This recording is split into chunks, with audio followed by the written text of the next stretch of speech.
All wealth in life, from the very first coins you held in your hands to the seemingly random opportunities that appear unexpectedly, does not begin in a bank, a wallet, or by chance. It originates in an invisible realm, a place only those who know how to look within can perceive the mind. No house was ever built without first having a blueprint in someone's thoughts. No business ever took shape without a spark of imagination in someone's mind.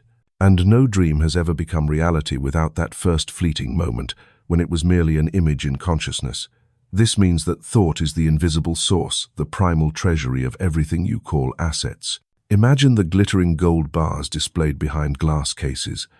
It may seem that their value lies in their weight of precious metal, but in truth they began with a thought about the value humans placed upon them. A powerful company with thousands of employees didn't start with machines or capital, but with intention and the unshakable belief of one person or a group. When you pass by a small shop on the street and see it bustling with customers, you might think it's due to location or market demand. But before the location and market, there was something else, a thought nurtured and sustained until it took form. Wealth does not arrive randomly. It is not a lottery in which a few lucky ones win and become rich. Nor is it a brutal battle where only the strongest survive. It follows a strict order, a law that operates with mathematical precision. Wealth is the result of thoughts maintained long enough, with belief strong enough, and with emotion sincere enough. The material world you see is only a snapshot, a temporary image of crystallized thought currents. If you want to change the outer picture, you must change the inner film. Some might ask, what about sudden strokes of luck? You think of something and then an opportunity shows up. Was that just coincidence number? It is a far more subtle law at work. Thought is like a signal you send out, and the universe with absolute precision always responds to that frequency. You may call it the law of cause and effect, the law of attraction, or the universal bank. The name does not matter. What matters is this truth: you are constantly transacting with an infinite treasury, using the only currency it accepts, thought combined with belief. If you've ever wondered why you work so hard and receive so little while someone else seems to effortlessly attract fortune at the right moment, the answer lies at the level of thought. That person doesn't work less, but they send out a clearer, more persistent, more resolute signal. They hold in their mind an image of the outcome already fulfilled, and that very certainty becomes the withdrawal command from the invisible treasury to the visible world. You need to understand that no one is poor because of a lack of external opportunities, but because they haven't yet learned how to master the internal supply. This universal bank does not close its doors to anyone. It does not discriminate by class, status, or circumstances. It operates by one rule: whoever sends out clear thought with deep belief will receive corresponding results. You have an unlimited account under your name, opened the moment you were born. But instead of writing spiritual checks to withdraw your desires, most people stand outside, hesitant, doubtful, or begging like paupers. Your thought is the order form, your belief is the signature, and your emotion is the stamp that confirms the transaction. Every moment you think of abundance with sincere faith, you are signing a check from an infinite treasury. Every time you doubt, worry, or fear, you're issuing another withdrawal, one that draws in lack, because this bank does not judge the quality of your desires. It only responds precisely to the frequency you emit. This is why those with lasting wealth don't just work with their hands, they work with their minds. They know how to hold an image in their thoughts for a long time, unwaveringly, until it crystallizes into reality. And this is also why those who constantly complain, fear, and worry remain trapped in poverty. The universal bank does not play favorites, it merely reflects the signal you maintain. So what is the first step on this journey? It is to recognize this undeniable truth: all wealth, all success, all opportunity begins from invisible thought. You may deny it, you may doubt it, but like gravity, it continues to function whether or not you agree with it. If you continue to hold limiting thoughts, you will receive a narrow reality. If you nurture expansive images, you will see doors open before you. No one else can sign that spiritual check for you. No institution, no powerful individual can lock your sacred account. Wealth does not arrive by grace, it arrives through the operation of spiritual law. And you, whether you believe it or not, are using that law every single day. The only difference is whether you use it unconsciously or consciously. Every time you think I lack, the universal bank takes note. Every time you think I am fully provided for, the bank records that too. And your outer life is the most honest statement of account, reflecting the thoughts you have broadcasted. To change that statement, you do not need to work harder or plead for luck. You simply need to write new checks using clear thoughts and persistent belief. From this moment on, begin to see your thoughts as real capital. Consider your mind the principal bank. And remember, what you are living today is the interest earned from yesterday's thoughts. If you want to change the rate of return, you must change today's deposits. Because in this invisible bank there is only one rule: thoughts that are nurtured long enough will become tangible wealth. The universe is not a casino where luck determines who wins or loses, nor is it a chaotic battlefield where only the strong survive. The universe operates more like the most sophisticated bank you can imagine, a precise system, impartial and unemotional, that returns exactly what is deposited. But this bank doesn't accept paper money, doesn't trade in gold, and has no regard for the numbers in your account. The only currency it acknowledges is sustained thought nurtured by deep belief. Every invention that has ever changed history is a living example of this. The light bulb, the airplane, the skyscrapers reaching into the clouds all began as thoughts. Initially, they were nothing more than vague images in someone's mind. But when those thoughts were held firm and nourished with unwavering emotion, they became signals sent to the universal bank. And when that bank received a sufficient deposit, reality responded immediately. The idea crystallized just like a withdrawal from an account after a long enough investment. This means you're depositing into this bank every day, whether you realize it or not. Your thoughts are the invisible coins. Some days you deposit worry, lack, and fear, and it's no wonder the statement of your life reflects accumulating struggles. But if each day you deposit certainty, trust, and the presence of abundance, the universal bank cannot help but return that very same thing to you. The astounding thing is this: the bank never rejects a transaction. It requires no paperwork, no appraisal, and doesn't ask how many times you've failed. It responds precisely according to the endurance of the thought you sustain. A fleeting moment of wishful thinking is not enough to form a result, but a thought nurtured day after day, accompanied by strong emotion, becomes an authenticated signature to draw from the infinite treasure. Ask yourself this: have you ever experienced thinking about something endlessly, and shortly after it came to pass as if everything had been arranged just for you? Some may call it coincidence, but the truth is you just executed a spiritual transaction without knowing it. You had sent out those coins of thought repeatedly until the universal bank recognized and responded.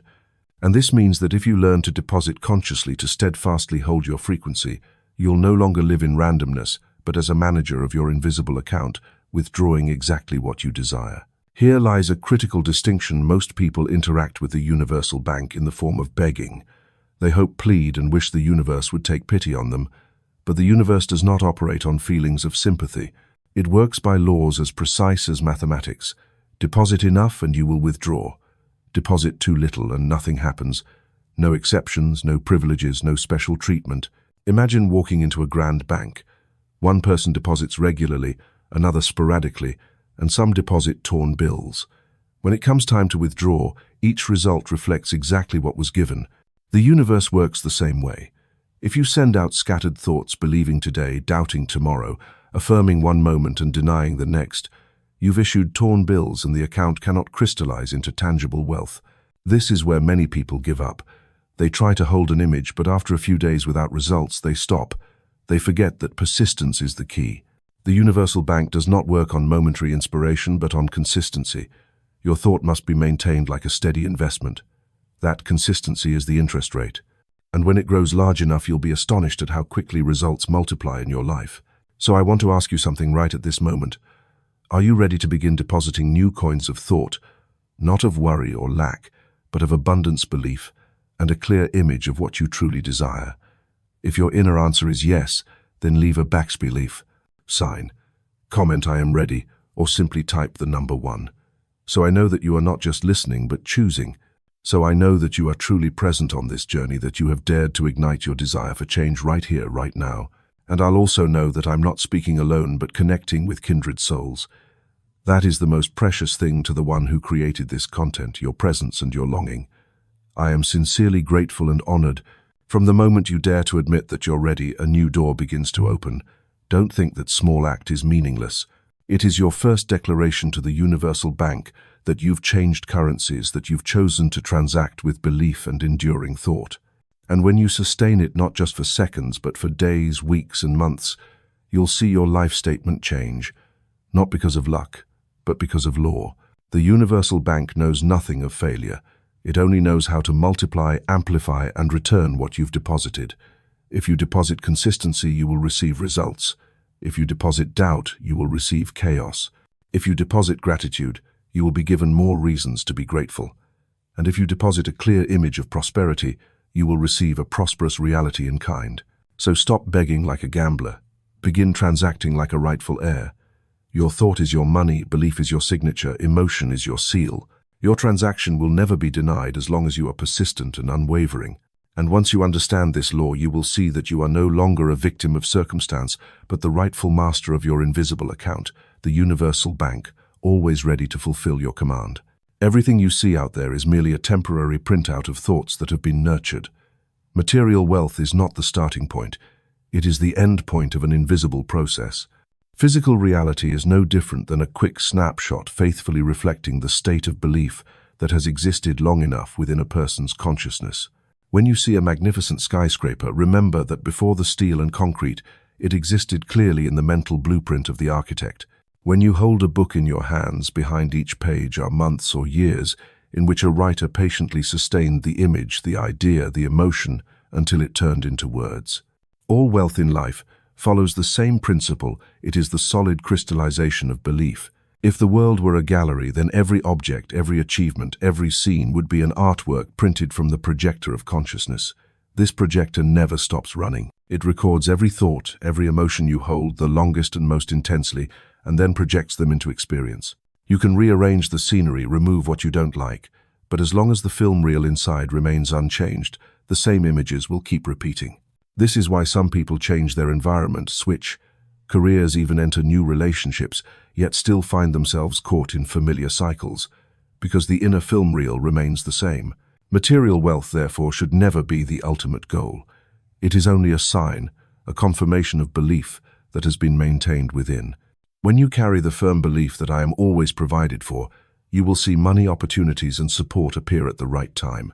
When your underlying belief is, I am lacking and easily lose what I have, reality will mirror that with crises, struggle, and persistent worry. The outer photograph never betrays the inner film. It has one task only: to print exactly what has been deeply engraved. Try recalling a time in your life when you truly believed in an outcome. Maybe it was during school when you were certain you'd pass an exam, or when launching a project you felt deeply it would succeed. And indeed, the result reflected that belief despite any obstacles along the way.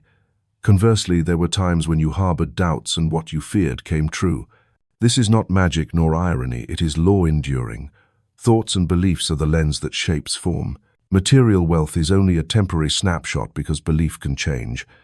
If you're living in scarcity, it is not a life sentence. It's merely a printed photo developed from old film. Change the film and you'll get a new photo.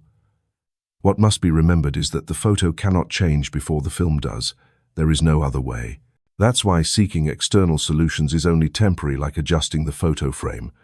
To truly change your life, you must change the belief within. Belief is not a fleeting thought. It is a state you hold long enough for it to become a habit. It seeps into the way you speak, behave, and react. It is the vital sap that either nourishes or hinders every seed of thought, and eventually it crystallizes into matter, into circumstances. You can assess your true belief not by what you say, but by what you're experiencing. The world outside never lies. It reflects precisely what you believe. This opens up a new perspective. Wealth is not something to compete for. It is the inevitable result of the right belief sustained consistently. Just like a seed underground, when given enough moisture, light, and time, it must sprout. You don't have to beg the seed to grow. It grows according to natural law. So it is with wealth. When you maintain a strong belief in sufficiency, sooner or later reality will crystallize into a matching image. Observe an artist before creation. They hold in their mind the complete image of the work. When they begin their first brushstroke, they do not doubt the painting will appear. Each stroke is action, but action led by belief already fixed within.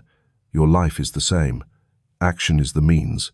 Belief is the origin. Without clear belief, no amount of action can prevent you from getting lost in endless dead ends. Once you understand this, you stop seeing reality as something fixed and begin seeing it as a temporary image.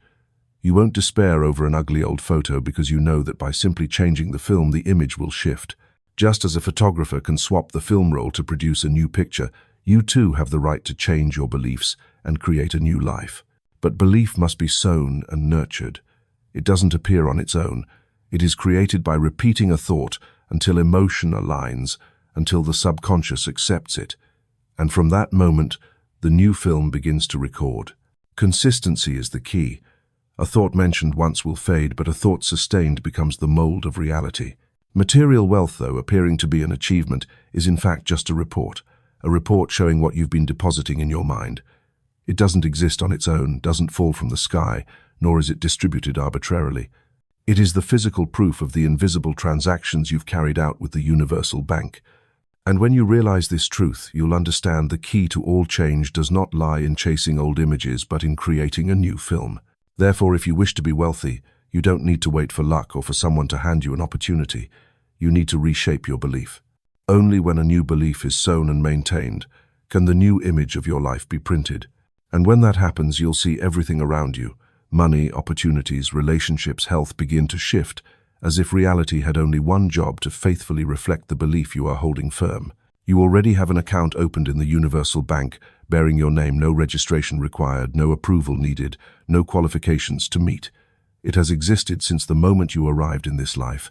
What's astonishing is that most people never access it. They go through life as if waiting for someone to sign an authorization, allowing them to be wealthy, waiting for some force to confirm they are worthy. But the truth is the opposite. Wealth, opportunity, and prosperity are not rewards you need to be granted.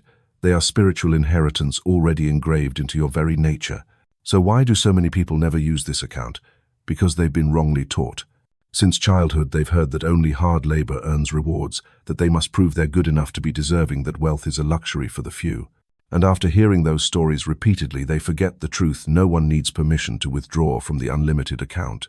That account doesn't require documents, doesn't inspect your past, doesn't judge how many times you've failed.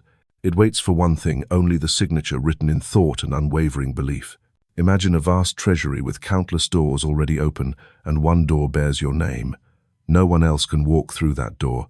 Only you hold the key. But the key isn't in your pocket or any vault, it's in your mind. Every time you think of sufficiency and truly believe it's real, you've just turned the key. Every time you visualize your desired outcome with clear emotion, you open the door a little wider. And when your belief becomes firm, that treasury opens completely, allowing you to withdraw exactly what has always belonged to you. Not everyone sees this truth because they're blinded by appearances. They look at their physical bank accounts and assume those are the real limits. They see their monthly salary and believe that's the full extent of their supply. But salary is only a snapshot, the result of old beliefs. It's not a life sentence. At any moment you change your belief, you're rewriting your inheritance contract, and the unlimited account will respond accordingly. No one else can sign on your behalf. You can't wait for a miracle from outside. Because this account doesn't exist somewhere far away, it is tied to your consciousness. Every thought you nurture, every belief you hold firm is an authenticated transaction, and the universal bank never rejects a transaction. It merely mirrors the frequency you emit. If you broadcast lack, it returns lack. If you broadcast abundance, it returns prosperity. Take a look at your life. What you have today didn't arrive by chance.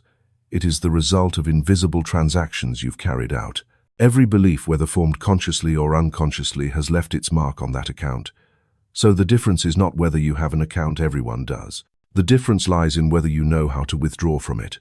Those unaware of this law live like debtors.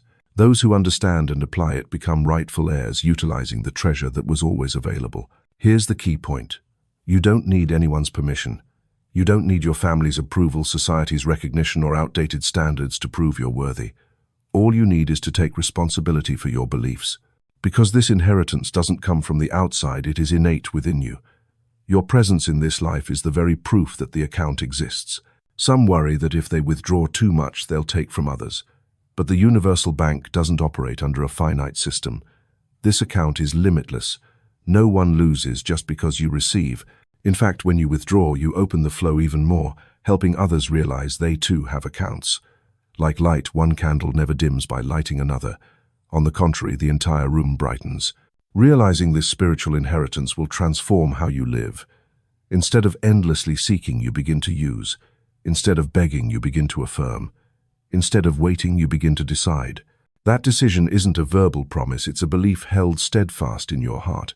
And once you truly understand this, the fear of lack dissolves, replaced by certainty that the supply already exists, waiting only for your withdrawal order. Every form of external wealth, a sum of money, a career opportunity, a timely relationship, is just confirmation. Confirmation that you've activated your spiritual account. These don't come from luck. They come from the invisible checks you've signed through thought and belief. And you'll continue signing many more so long as you understand this is not a privilege for a select few but a birthright for all. The unlimited account in your name is still waiting. It has never been locked, never depleted, never denied you. It requires only one thing: that you take responsibility for what you deposit into your mind. When you deposit certainty, you withdraw sufficiency. When you deposit gratitude, you withdraw more to be grateful for. When you deposit a clear image, you withdraw the corresponding reality. And every moment you forget this inheritance, you are still transacting, but unconsciously, and the results reflect that very forgetfulness. It's time you remember, not to beg for more, but to realize you were never lacking, not to plead, but to affirm, not to wait, but to step forward and use. Spiritual inheritance isn't just a beautiful idea, it's a reality that can be felt in every decision, every step. And when you live from that awareness, you no longer fear upheaval, no longer doubt in difficulty. You know the unlimited account is still there, and your name has always been written on it from the beginning. In the universal bank, every transaction requires a check. But this check is not a piece of paper with numbers, a signature, and an ink stamp. It is a spiritual action you initiate, an intention you sustain, a mental image, and you affirm it with conviction. Each time you do this, you are signing an invisible check, withdrawing from the unlimited account, already bearing your name. No check is ever rejected, no transaction ever returned. There is only a difference in whether you sign with persistence or inconsistency. Intention is the first line you write on your spiritual check. It is not vague, not half-hearted. A true intention is when you know exactly what you are choosing. It doesn't need to be loud or boastful. It can begin with a quiet decision in your heart. From today, I choose abundance. From today, I choose health. From today, I choose peace. Once the intention is initiated, you've laid the foundation for a new transaction. But intention alone is not enough. Intention must be nourished by visualization. Visualization is when you draw in your mind a completed picture. You see yourself already living in the new house. You see your account already full. You see your work already flowing smoothly. And not only do you see it, you feel it as if it is happening now. Visualization turns abstract intentions into concrete imagery. It makes the subconscious unable to distinguish between what is and what is becoming. And when the subconscious accepts that image, it becomes a command, a properly signed check. Conviction is the final stamp, the legal signature on your spiritual check. You may have intention and you may visualize, but without conviction, the transaction will never become reality. Conviction is not fragile hope, nor is it mechanical repetition. It is a state of certainty within. I know this is real. I know it belongs to me. I know it is taking form in reality. When conviction is present, you don't need proof, you don't need to beg, you don't need to check every day to see if the result has arrived. You simply live as if it already has. Everyone has signed spiritual checks before, even if they weren't aware of it. When someone is immersed in fear, visualizes worst-case scenarios, and firmly believes that disaster is coming, they have signed a check and received exactly that result. When someone believes their life is destined to lack, they've signed the check of poverty, and reality has delivered a matching statement. The universal bank does not distinguish whether what you want is positive or negative. It only takes the order, processes it, and returns it, according to the conviction you've transmitted. The only real difference between someone living in abundance and someone living in lack lies in how they sign their spiritual checks. One signs with belief, the other with doubt. One writes a large number with certainty, the other writes a small one with fear, and the results show clearly. What matters is learning how to sign your spiritual checks consciously. First, your intention must be clear. You cannot want wealth while secretly believing that money is evil. You cannot desire happiness while quietly affirming that you don't deserve it. Intention must be undivided, not conflicted. When intention is pure, the writing on the check becomes clear. Next, you must visualize regularly. Visualization is not idle daydreaming, it is a disciplined creative act. It requires patience to return to the same image, keep it alive, add detail, add emotion. The more specific the visualization, the faster the check is processed. Because the universal bank responds powerfully to clarity and decisiveness. Finally, you must sign with conviction. This is the step most people miss. They visualize, but inside they wonder, is this real? Do I deserve this? Will it really come to me? These questions are like signing the check and constantly scratching out the signature. The universal bank cannot process a check like that. Only when you place the pen firmly once with absolute belief will the check be honored. Once signed, you don't need to stand outside the bank's door asking when the funds will arrive. You don't need to worry whether the order will be approved. You simply continue to live in the knowing that the transaction is complete. The result will appear at the right time in the most natural way. That is the essence of every spiritual check, once it has been signed with clear intention, specific visualization, and firm conviction. Its fulfillment is only a matter of time. Looking back at humanity's greatest achievements, you'll see this formula in every case. From inventors and scientists to artists and entrepreneurs, all of them signed spiritual checks before the world ever saw the results. They held clear intentions, detailed visualizations, and unshakable conviction. And reality did one thing: it returned the amount matching the check that had been signed. This is not something far-fetched. It is a law you can apply today. Each time you form an intention, write a new check in your mind. Each time you visualize, treat it as filling out the transaction details. And each time you affirm with conviction, consider it your firm signature. In doing so, you will gradually see the statement of your life change, reflecting the spiritual checks you've consciously signed with unwavering belief. Wealth, opportunity, health, happiness, none of these arrive by luck. They come from spiritual transactions already authenticated in your consciousness. And when you understand how to sign checks the right way, you'll realize you are no longer limited by circumstance. You are actively using your spiritual inheritance to shape your reality. Nothing in the universe operates by chance. From the tiniest speck of dust in sunlight to the orbit of massive planets, all follow immutable laws. You don't need to believe in gravity for it to pull you down. You don't need to agree with cause and effect for it to quietly arrange consequences for every action. Likewise, you don't need to believe in the law of prosperity for it to govern the entire relationship between thought and reality. The law doesn't ask for your opinion, it simply does its one job to mirror precisely the signal you emit. When you release an object, it falls. When you plant a seed, it sprouts. When you sustain a thought, it crystallizes into experience. Simple, clear, exact. Yet people often deny or doubt it. They accept gravity, they accept that spring follows winter, but they still believe wealth comes from luck, that prosperity is for the few. They forget that spiritual law is as precise as physical law. And wealth is not an exception, it is the inevitable result of thought nurtured in the right way. The law of cause and effect is the foundation. You reap what you sow applies not only to actions, but more deeply it begins at the level of thought. Thought is the seed, emotion is the soil, and water unwavering belief is the sunlight that nurtures it. When the conditions are met, the seed will inevitably sprout. Nothing can stop it. So the abundance or scarcity you experience today is not some injustice from outside. It is the harvest of seeds planted earlier. If you want to change the harvest, there is no other way but to plant new seeds. The law of prosperity is just as immutable. It affirms that the supply of the universe is infinite and always available. Just like the air you breathe, it's never lacking for anyone as long as you open your chest to receive it. Prosperity is not a limited pie to be fought over. It is a continuous flow waiting only for you to align yourself with its current. One who understands this law lives like someone who knows how to swim in a river. No struggle, no drowning, just flowing and adjusting their rhythm to move forward. In contrast, one who doesn't understand the law is like someone who jumps into the water and freezes in fear. It is the fear that drowns them, not the river. And in material life, it is doubt, lack of trust, and scarcity-based thinking that causes people to struggle, not the nature of the universe. The universe does not know lack. The universe only knows growth, expansion, and abundance. When you align with the law of prosperity, you will see that expansion reflected in your own life. Look to nature to see this truth. A single grain of rice planted never returns just one.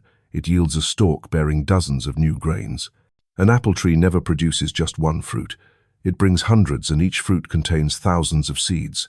The universe always multiplies, always expands, always gives more than what was first offered. This is the clearest proof of the law of prosperity, and you, being part of nature, are not exempt from this law. The problem is many people plant seeds and abandon them before they can sprout. They believe for one day, then doubt the next. They envision something beautiful for a moment, then cancel it out with worry. That is why the harvest never comes. The immutable law doesn't change, but people constantly change the signals they send, and the universal bank merely reflects that confusion. You need to learn consistency. Treat your thoughts like precious seeds, and know that the heavens and earth are always faithful to what you plant. Once sown, you don't need to watch every hour to see if it has sprouted. You simply need to keep nurturing, keep trusting, and wait. When the time is right, it will rise from the ground strong and unstoppable. This is how the law of cause and effect and the law of prosperity work together. You plant in the invisible and harvest in the visible. What's remarkable is that this law is perfectly fair. It plays no favorites, does not privilege the rich nor hinder the poor. It doesn't care who you are or what you've done in the past. It only responds to the signal you're currently maintaining. If today you plant new seeds, you will reap a new season. No past is strong enough to override the present, if in the present you choose to sow differently. Try viewing wealth not as a random achievement, but as a mathematical equation. Just as gravity pulls things downward, the law of prosperity pulls abundant ideas toward you. Just as cause and effect returns the matching harvest, the law of prosperity delivers conditions that mirror the belief you hold. This world is not blind, it is precise beyond measure. Wealth does not fall into your hands because of luck, but because you signed a withdrawal with your thoughts. Hardship does not strike out of injustice, but because you sowed the seed of scarcity. It is all law. This understanding frees you from the victim mindset. When you realize the law is immutable, you stop blaming circumstances, stop resenting others, stop fearing fortune. You begin to assume responsibility and power. Because if everything obeys law, then all you have to do is learn to sow rightly, to reap rightly. You no longer chase results, you begin focusing on causes. And when the cause changes, the result must inevitably follow. This is the key to every journey of prosperity. Don't ask why you haven't reaped yet, ask what you've been sowing. Don't blame the external image, check the inner film. The law never fails. Only people fail to be consistent, to trust enough, to persist long enough to reach the fulfillment of the law. Remember, gravity doesn't stop just because you jump high. Cause and effect doesn't disappear just because you want a different outcome. The law of prosperity is the same. It operates constantly, and it is operating right now in your life. Every thought you plant is a command. Every belief you maintain is a signature. And everything out there is simply the inevitable result of what you've signed, sown, and believed. For generations, people have been taught that they must ask permission to receive blessings, prove themselves to be rewarded, and endure hardship before becoming worthy of wealth. This pattern has sunk deep into the collective subconscious, turning prosperity into a luxurious prize instead of a natural right. That's why, when faced with abundance, many people feel uneasy, as if they're taking something that doesn't belong to them. When offered an opportunity, they wonder whether they truly deserve it. When they think of wealth, they feel guilty, afraid others will judge them or grow envious. This pattern of asking permission has bound people to a state of lack, not because the universe denies them, but because they've tied their own hands. This pattern originates from a false belief that life dispenses resources like a strict official, rewarding the obedient and punishing the disobedient. Those who do enough will be given, and those who haven't must wait. But the truth is entirely different. The universe is not an official. It is an infinite current, ever-present, ever-abundant, ever-flowing. It does not distribute based on moral records or worldly achievements. It only reflects the signal you consistently emit. If you believe that you must ask permission to be wealthy, then reality will unfold. Just like that, you'll always be waiting, always needing outside approval, and always living in lack, despite your unlimited account lying there never once closed. Breaking this pattern doesn't come from fighting the outside world, but from dissolving the false belief within. You must clearly see prosperity as not a privilege. It is a spiritual inheritance capital that was granted to you the moment you entered life. Just as no one needs permission to breathe, you do not need permission to be rich. Air is abundant for all. No one's breath takes away from another's. Spiritual wealth is the same. It is infinite, inexhaustible, and cannot be divided the way humans imagine. When you receive, you take nothing from anyone. You simply activate the flow that has always awaited you. The irony is that the more people carry the guilt of asking permission, the more they delay the very abundance they long for. They fear that if they succeed, someone will be upset. They worry that if they prosper, someone will become envious. They believe wealth is a privilege for a lucky few. But within the framework of immutable law, there is no few. Everyone is given an unlimited account. The only difference is this one dares to sign the withdrawal slip while the other stands outside waiting for approval. Breaking the permission-seeking pattern also means learning to receive without guilt. When an opportunity arrives, instead of asking, "Do I deserve this?" you affirm, "This belongs to me by natural flow." When money appears, instead of fearing, "Can I hold on to this?" you affirm, "I am a natural channel through which prosperity flows." When others acknowledge your worth, instead of shrinking back in embarrassment, you smile and receive it as something rightful. Each time you choose to receive, You break another link in the chain of the permission-seeking pattern. Some might ask, if everyone gets to be rich, who's left to be poor? That question arises from limited thinking, just like asking, if everyone breathes, will there be anyone short of breath? The answer is no. The universe doesn't know poverty. Poverty is a product of scarcity consciousness. It doesn't exist as a law, but as a collective belief. When that belief dissolves, poverty disappears. When collective awareness shifts, the flow of prosperity opens up for many at once, like a field of flowers blooming together without causing the others to wilt. To truly escape the permission-seeking pattern, you must practice living as someone who already holds the right of inheritance. That means you stop begging, stop hoping, and stop waiting for approval. You begin deciding, you begin affirming, you begin using. You choose thoughts like selecting the currency to deposit into the universal bank. You hold images like holding a check in your hand. You sign with conviction unshakable, and you know for certain when signed correctly the transaction cannot be denied. Remember, no one can grant you wealth because it was never outside you, and no one can take it away because it doesn't rest in their hands. The right to wealth has been embedded into the very structure of your spirit. The permission-seeking pattern is merely a temporary veil. When you dare to tear away that veil, the light of prosperity will reveal itself clearly, undeniably. A life of abundance begins the moment you stop waiting, stop asking, stop diminishing yourself. It begins when you recognize you are the rightful heir, and that unlimited account has borne your name from the start. From that moment on, every step you take changes. You choose thoughts like an investor, you act like a steward of wealth, and you live as one who owns the endless flow. No longer a victim, no longer hoping for luck, only a quiet certainty that wealth is your natural state, needing no permission and incapable of being denied. In the minds of many, wealth is seen as a limited pie. If someone takes a large slice, the remaining pieces shrink, and others must go without. This false belief has seeded envy, comparison, and fear, but the truth is quite the opposite. Prosperity is not a portioned-out pie. It is a flow. The more it's used, the more it expands. The more it's shared, the more abundant it becomes. When someone is truly wealthy, they don't take from anyone else. They open up more opportunities, more energy, more paths for others to benefit as well. Look to nature, and this becomes clear. A candle lit from another doesn't diminish the original flame. Instead, it brightens the entire room. A river that nourishes fields doesn't dry up. It is replenished by a spring that flows continuously. The sun shines on everything without depletion. In fact, the more it shines, the more life it generates. The universe has inscribed the law of prosperity into every aspect of existence. The more it spreads, the richer it becomes. And you, being part of this universe, are created by the same principle. When you live in prosperity, you become a center of expansion. You spend, invest, create, and those actions generate jobs for others, opportunities for the community. You share your experience, inspire others, and your light ignites theirs. You're not taking from anyone, you are adding. True prosperity has never been about selfish accumulation.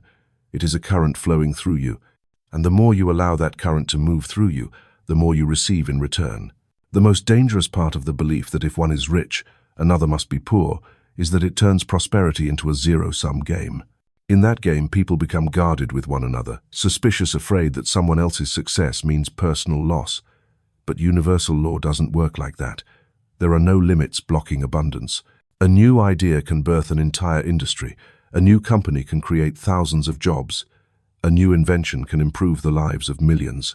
Every personal success opens doors for the collective, it never closes them. So why does poverty and lack still exist? Not because the universe is depleted, but because human consciousness hasn't yet learned how to access it.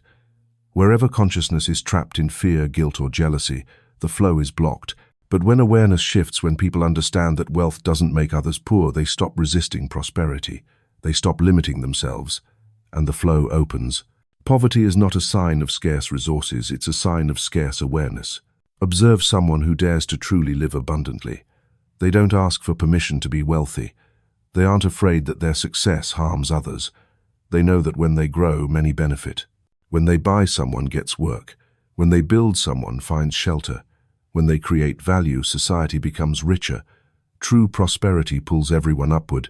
That's why genuine wealth always comes with sharing, because the essence of wealth is not accumulation but circulation. Don't confuse wealth with hoarding out of fear. The person who hoards out of scarcity lives in constant anxiety. They shut off the flow and soon it slows to a stop. But the truly wealthy don't cling, they keep resources moving. They know that the more they give, the stronger the current becomes. Like the heart, which doesn't keep blood for itself, but constantly pumps it throughout the body. That's why it lives. If it held back, life would stop. Wealth works the same way. You may have heard someone say, "I don't want to be rich because I'm afraid of taking from others." That's a profound misunderstanding. It's like saying, "I don't want to breathe deeply in case someone else won't have enough air." Prosperity doesn't function in limits. It expands according to each person's need and belief. When you live in abundance, you don't take from others. On the contrary, you show them the way. You prove to them that wealth is possible, and through that they dare to step into their own flow. This world doesn't need more people living cautiously in fear. It needs people who dare to live fully, so that their light can illuminate the path for others. A thriving tree in a dry field doesn't make the others wither. It proves there is water and good soil, and that all can thrive. Your prosperity is a living testimony that the universe is not lacking. And that testimony is more powerful than any sermon. When you understand this, envy fades. You no longer view others' success as a threat. You see it as a reminder that the treasure still exists, that the current is still flowing, and that you too can step in. Envy only arises from scarcity consciousness. But when you realize that prosperity spreads, you rejoice in others' achievements, because they prove you're near the source. That joy becomes a new opening for abundance to flow into your life. Wealth doesn't take from anyone. It expands the portion for everyone else. Every true success has a ripple effect that reaches far beyond its origin. The universe is designed that way, so no one needs to fear, no one needs to compete. All that's needed is the willingness to receive and let the current pass through. And when you let it move through you, it will carry you forward into a life of abundance beyond anything you could calculate. Most people, when faced with a need, ask the wrong question. They ask, where will the money come from? Where will the opportunity show up? Who will help me? How will I manage this? These questions may sound reasonable, but in truth they reinforce the belief that the source of supply lies outside of them. And by constantly looking outward, they miss the true doorway, the one within the mind. Wealth does not begin in a wallet, a job, or a connection. It begins with an invisible decree within consciousness. Changing the question is the key, no longer asking, where will it come from, but instead, what mental decree will I issue? The question, where will it come from, comes from a mindset of lack. It assumes that resources are limited and that you must search for a supplier.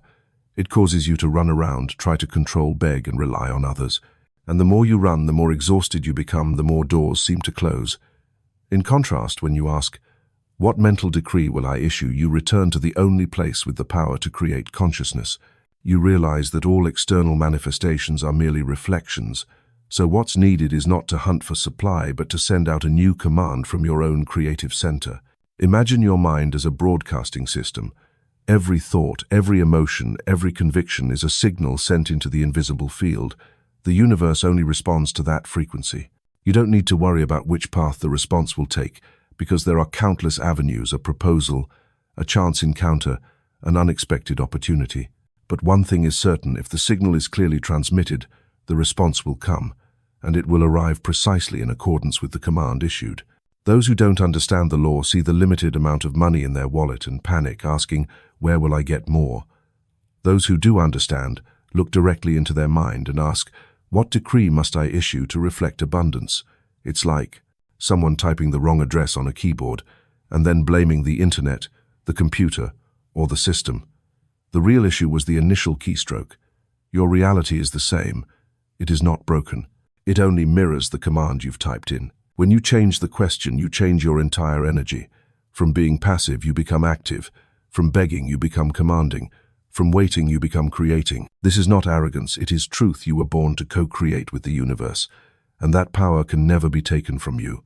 All that's required is your willingness to use it. So what is a mental decree? It is a clear intention reinforced by specific imagery and unwavering belief. Each time you say, in silence, I choose abundance. I live in prosperity. I welcome timely opportunities, you are issuing a decree.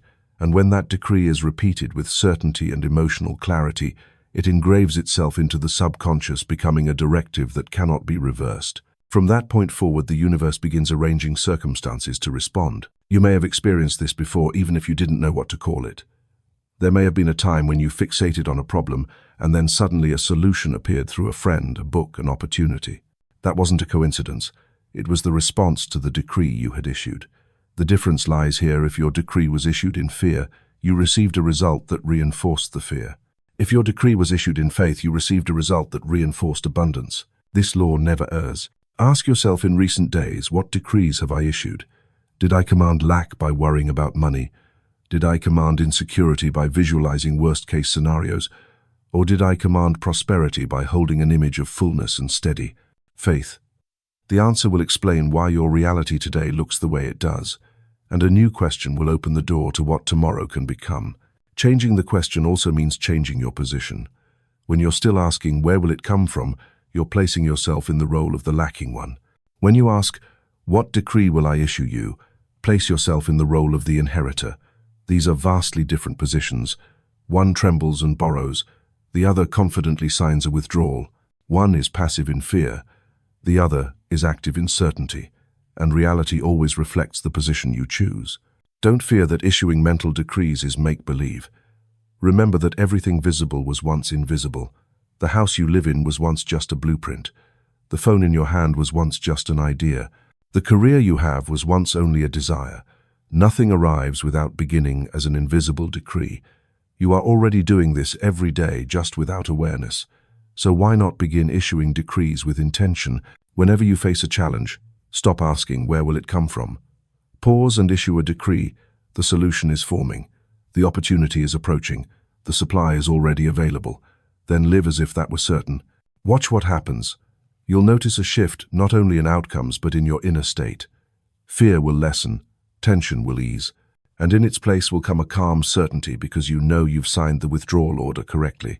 The right question is the beginning of a miracle.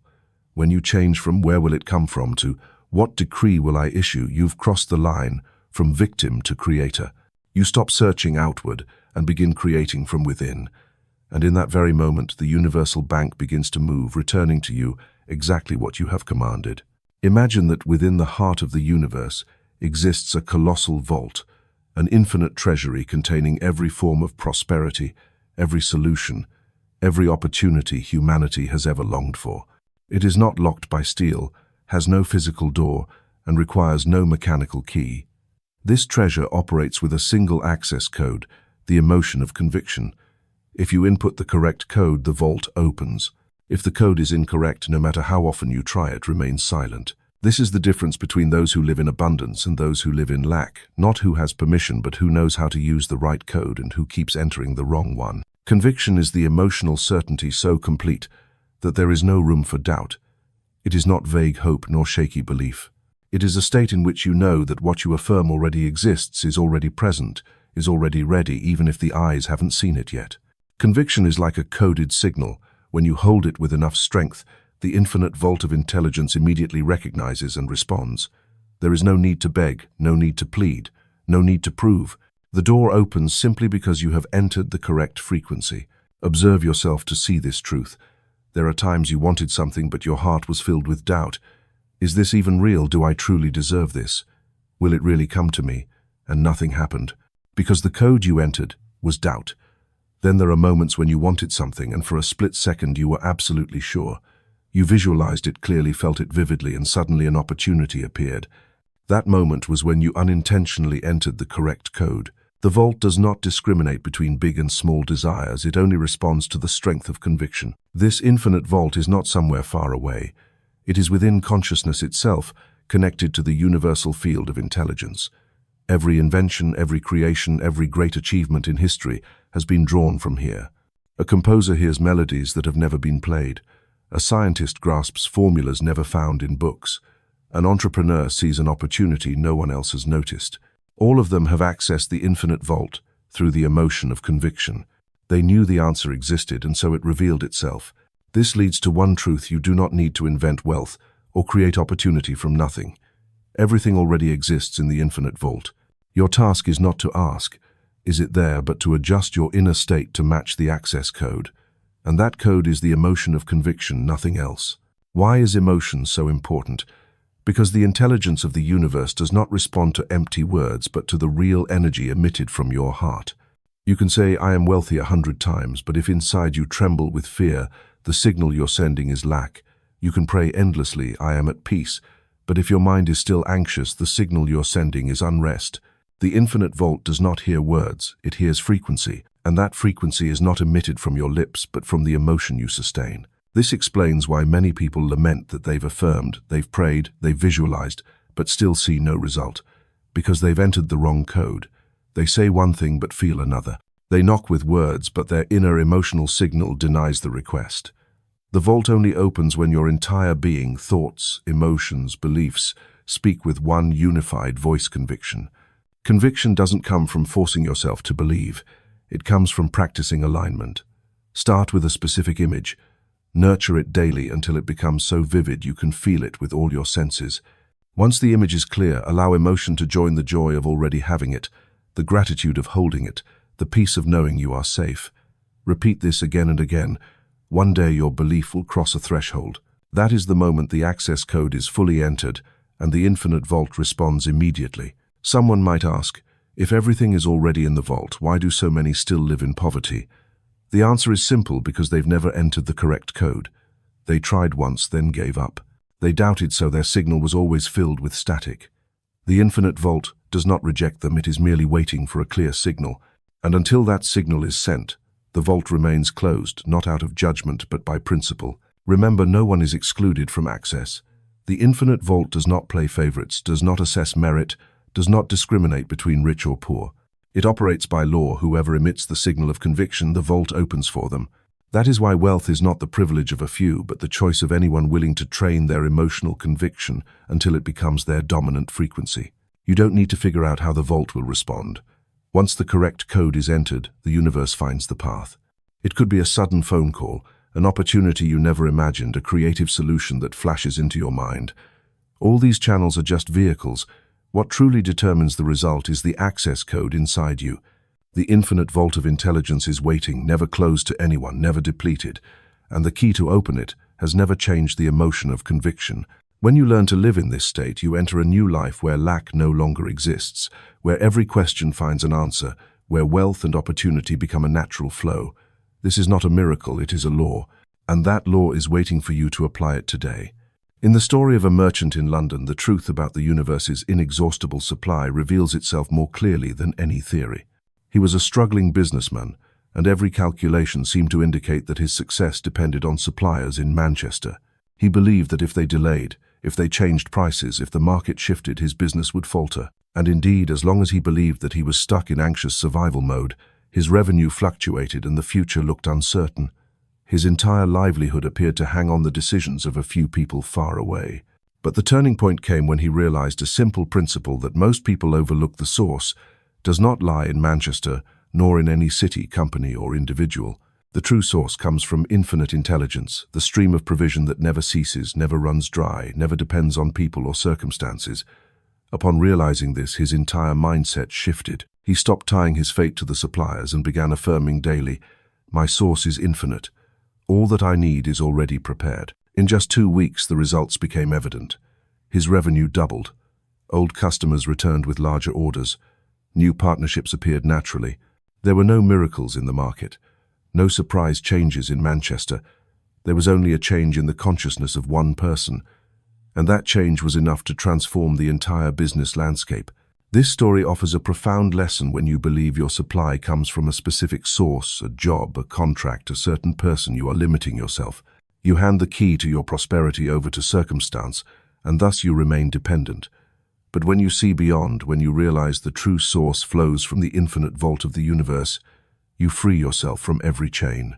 You begin to live like the London merchant after changing his belief, calm, confident, and free. How many of us are still tying ourselves to our own Manchester? Some believe their monthly salary is their only source. Some believe family partners or friends are the sole gatekeepers of opportunity. Others think the market, politics, or luck determines their future.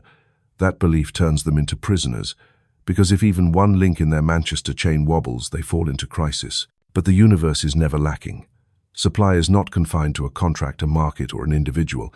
It always has thousands of channels to bring you what you need, as long as you open your mind and recognize the true source. It's like sunlight. You might think the light is coming through one window, and if it closes, you're left in darkness. But the sun is still there, simply waiting for you to open another window or step outside. When you shift your awareness from Manchester to the infinite source, you open a new dimension. You stop asking, "What if they don't help?" and start affirming, All channels are ready and the source never lacks. You stop fearing volatility and instead remain anchored in the certainty that the stream is always flowing. That certainty becomes a magnet for solutions, opportunities, and abundance. What's remarkable is that the London merchant didn't need to change his business model, find new suppliers, or learn complex skills. He changed only one thing: his consciousness. And that new consciousness caused everything on the outside to rearrange itself in reflection. This is not a rare story, it's proof of an unchanging law. Reality is simply the result of inner belief. If today you find yourself limited by some Manchester, a job, a situation, a person, remember that it's only a channel, not the source. Channels can change. The source never disappears. And when you stop identifying the source with the channel, you become free. You're no longer shaken by a contract, a promise, a market. You live in peace because you know the flow never runs dry, and there is always another path ready to open. The story of the London merchant stands as a mirror to all of us. Stop giving your power to Manchester. Don't think that any external factor determines your fate. The power lies in the belief you maintain. When that belief shifts, the source will appear from places you never expected. And when you stand firm in the truth that the source is infinite, the flow will reach you in countless forms beyond all calculation. The source is not in Manchester. The source is everywhere, but more importantly, the source is within you. When you know that you are no longer dependent, no longer afraid, no longer limited, you become the true heir of the infinite vault, and all the Manchesters out there are nothing more than temporary vehicles. Prosperity does not flow because of circumstances, but because of belief. And once your belief is steady and true, no one, no situation, no market can block that flow from reaching you. In the bank of the universe, there are no pounds, no dollars, no silver or gold. The only currency here is faith. Faith is the spiritual currency that backs every check you write. Without faith, that invisible check is just a blank sheet, worthless, unenforceable. But when faith is present, it becomes a confirmed payment order, stamped by unchanging spiritual law, guaranteed to be fulfilled. What needs to be understood is that faith is not vague hope, not a fleeting wish, nor a gamble. Faith is a deep inner certainty, a steady knowing that leaves no room for doubt about whether something will become real. When you issue a spiritual decree with such faith, the law activates immediately. It's like depositing a check at a legitimate bank. The system processes it automatically. No begging, no further confirmation needed. A merchant, a creator, an ordinary worker, all are writing invisible checks every day. They write with intention, with visualization, with affirmations. But the value of the check does not lie in the words, it lies in the signature of faith. The one who signs with firm belief sees the transaction fulfilled. The one who signs with doubt finds the check unpayable. This is law with no exceptions. Faith, put another way, is the only collateral the Bank of the Universe requires. You don't need to mortgage your house, prove your income, or have a guarantor. You only need to submit unwavering belief. That belief is the evidence that you are in alignment with the infinite flow. And because spiritual law only reflects, it returns to you exactly what you have believed in. Try to recall the times you lived by true faith. When you were certain an opportunity would come, and it did. When you believed you would recover from illness and your health was restored. When you were sure you'd find a path and the way revealed itself just in time. All those moments prove that faith is spiritual currency. It needs no explanation, no reasoning, but it has the power to shift circumstances. The problem is that most people live by borrowed belief. They believe when they see signs. They believe when there's proof. They believe when others assure them. But in doing so, they are simply using today's numbers to write tomorrow's checks, and so the result only replicates the past. True faith precedes evidence. It signs the check while the visible account is still empty but knows the infinite vault is full. It acts as though it already owns the outcome, and that attitude is what activates the law to deliver physical evidence. An ancient definition once said, faith is the evidence of things not seen. That means even when you can't see, you still know. Even when you don't yet hold it, you are certain. And that certainty is your guarantee. The Bank of the Universe needs nothing else. Just faith, and the law will fulfill it, as surely as gravity pulls downward as the sun rises each morning. What's worth noting is that faith cannot be faked. You can repeat affirmations thousands of times, but if your heart is full of doubt, the check is never valid. True emotion is the ink on the spiritual check. If the ink is smeared with worry, the check becomes unreadable. But if the ink is bold, clear, and written with certainty, the law cannot refuse. It's not about how many checks you write, but about the quality of the belief you sign them with. So how do you build faith? Through consistent practice. Start with small things. Write simple checks. Affirm that you'll experience a moment of luck today, that a door will open, that a small joy will arrive. When you see these come to life, your faith grows stronger. Faith, like muscle, strengthens with training. And one day you'll be strong enough to write large checks, ones that require deep conviction, and you'll know they will be honored. But remember, faith is not a tool to force the universe. It is not a desperate grip. It is alignment. You are not coercing the law to serve you. You are tuning yourself to the law. When you live in faith, you and the law become one. At that point, outcomes are no longer possibilities, they are certainties. The story of the spiritual check is like a contract. You write what you choose, sign it with belief, and the bank of the universe is obligated to fulfill it through immutable law. But if you sign it with doubt, the contract is null. The law does not play favorites, nor does it yield. It simply reflects the exact spiritual signature you submitted. Thus, faith is the highest, most stable currency. No crisis can devalue it. No volatility can weaken it. No earthly bank can compare, for it depends on neither market nor man. Faith connects directly to the infinite vault, and when you learn to use it, every transaction is guaranteed to succeed. Start living like someone truly wealthy, always carrying currency in hand, and that currency is faith. Each day, choose to write clear spiritual checks signed with unwavering certainty. When you do this, you're no longer waiting for miracles. You are using the law, an immutable, precise, and absolutely fair law. And when you apply the law correctly, the outcome becomes inevitable. On the journey to sow seeds of abundance, the human mind is the soil. No seed can sprout in hardened ground full of stones or overrun with weeds. Ideas, beliefs, and conviction are the same.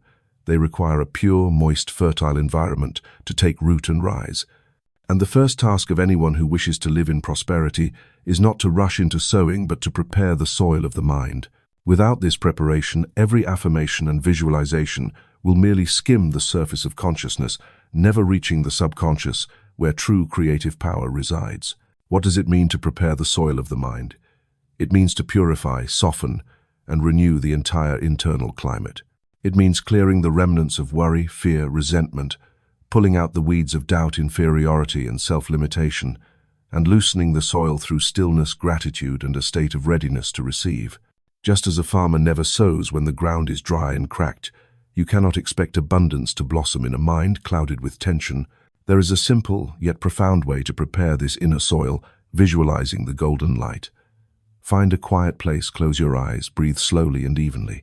Then imagine a stream of radiant golden light pouring down from the heavens, gently enveloping your entire being. That light is pure, warm, and in that moment you know it is not mere imagination. It is the symbol of the infinite energy stream that constantly flows through the universe. As the golden light passes through you, distractions dissolve, worries calm. You feel like soil soaked with nourishing rain, ready to open and welcome a new seed. In this state, you begin to speak a declaration of receiving. Not begging, not wishing, but a firm statement. I welcome the infinite flow of life. I am fertile soil. I am ready to sow the seeds of abundance. These words are not addressed to a distant force, but are an affirmation to your own subconscious, telling it to open and let the light in. For the subconscious is a loyal gatekeeper. It only allows in what is repeated with conviction to enter and become a creative command. What's miraculous is that when you maintain this golden light visualization and declaration daily, your inner state transforms. The soil of the mind becomes still, no longer vibrating in chaos. The weeds of doubt wither away, and the conscious ground becomes soft and receptive, ready for every seed of prosperity to take root. At that point, affirmations like "I live in abundance, I am a channel for prosperity" are no longer meaningless words. They are seeds falling in the right place, and because the soil is ready, they will grow. Understand that the golden light is not just a beautiful image. It is a vehicle to reach the deepest layers of yourself. Humans often live in turmoil, overwhelming news, stressful work, conflict, financial anxiety. All these act as stones that harden the soil of the mind. But with just a few minutes in the golden light, you are cleansed, softened, and returned to your original nature, a piece of soil ready to birth new life. Those who know how to prepare the soil of the mind are never afraid of failure. They understand that failure only comes when seeds are sown into unready soil. But when the ground is prepared, prosperity always germinates by law. Just as spring arrives, seeds cannot help but sprout. Universal law has already decreed when good soil meets a viable seed, life will rise. A prosperous life does not come from frantic effort, but from inner preparation. Those who prepare the soil of the mind may only need a single affirmation to cause transformation, because that word falls into the right environment at the right moment, in the right place. On the other hand, those who do not prepare, even if they recite 1,000 affirmations, will see nothing shift because their seeds have fallen on rock. When the golden light pours and the declaration of receiving is spoken, you are performing a sacred ritual to unlock the infinite vault. You are giving your subconscious a signal that it can trust, it can receive, it can cooperate with your conscious intent. And when these two levels become unified, no creative force can be stopped. From that moment, every intention planted will begin to sprout, rise, and bear fruit in the outer life. Do not underestimate this preparation. It is not a sidestep, it is the foundation of the entire structure. Just like building a house, you can skip the decorations but never the foundation. And the foundation of prosperity is a mind soil that has been purified, renewed, and made ready to receive. Each day, just 5 minutes with the golden light and declaration of receiving is enough to till your inner soil, remove the weeds, soften the hardened ground. This ritual helps you step away from daily tension and return to the original clarity. And it is within that clarity that every spiritual command will be received like a seed falling into good earth, guaranteed to multiply. In a world of constant change, you cannot control everything on the outside, but you can control the quality of your inner soil, and that is true power. When the soil is good, every season yields fruit. When the mind is ready, any circumstance can become an opportunity. The golden light and the declaration of receiving are how you ensure your inner soil stays fertile and how the infinite vault of wisdom always remains ready to open for you. Every gate to prosperity opens according to one simple yet irreplaceable principle: awareness, acceptance, and gratitude. These 3 steps form the spiritual formula, the trifold key that enables you to operate the law of abundance without deviation. Anyone who wishes to access the infinite vault of the universe must go through this sequence, for it reflects how human consciousness connects with the original supply stream. The first step is awareness. Awareness means you clearly identify the true source of all things, not your job, not the market, not other people. All those are merely channels. The source is one, the stream of infinite intelligence. When your mind has yet to recognize this, you remain dependent on circumstances, afraid of change, believing that if one external link falters, your entire life will collapse. But once you see that the source is infinite and always available, you shift from a position of weakness to one of agency. Like a farmer who knows that rain doesn't come from a single well, but from the entire sky, you will stop fearing an empty well and start trusting in the unceasing flow. Awareness frees you from the limits you've placed upon yourself. Following awareness comes acceptance. This is the step many people skip, thinking it's enough just to know the source. But the spiritual law doesn't function through dry knowledge, it operates through inner agreement. Acceptance means you open your mind and allow that stream to enter your life. Many, though they know the universe is abundant, still reject opportunities when they come, still doubt when they receive good things, still tell themselves, "I don't deserve this." They have awareness but not acceptance, and so the door remains closed. Acceptance is when your subconscious acknowledges, "This belongs to me right now." It is no longer a distant possibility, but a spiritual reality that has been signed and received. When you accept, you no longer need to strive to be worthy, for worthiness is already your inherent capital. The final step is gratitude. Gratitude is the confirmation stamp that the spiritual transaction has been completed. You cannot truly feel grateful for something you don't believe you have received. Therefore, when your heart is filled with gratitude, it is evidence that you've touched the infinite vault. Gratitude is not a ceremonial attitude, it is the vibration of one who has received. It sends out a powerful signal: this is now real, and the universe, like a perfect mirror, only needs to reflect it back. Gratitude also purifies, it washes away the residue of doubt, heals the energy of lack, and keeps your mind tuned to the frequency of abundance. This 3-step formula is not a modern invention, it is an immutable law. It is echoed across countless traditions, differing only in terminology. In every school of wisdom, you'll find reflections of awareness, knowing the source, acceptance, opening the heart to receive, and gratitude, confirming the outcome. Those who follow this formula operate the law smoothly. Those who skip a step end up locking their own doors. Imagine standing before the infinite vault. Awareness is when you see it exists and understand its treasures are limitless. Acceptance is when you place your hand on the doorknob and turn it without hesitation. Gratitude is when the door opens and you exclaim, "It is mine." This is a process that cannot be shortened or altered. Miss one step and the flow halts. Include all three, and the law activates instantly. In reality, many people stop at awareness. They read books, attend talks, nod their heads, and believe the universe is abundant. But they don't move into acceptance. They don't truly let that belief sink into their subconscious. Or some accept for a brief moment but forget gratitude, allowing doubt to creep back in. That's why repeating this three-step formula daily is how you keep the door open. Every morning begin with awareness, my source is infinite. Then acceptance, I allow the flow to enter.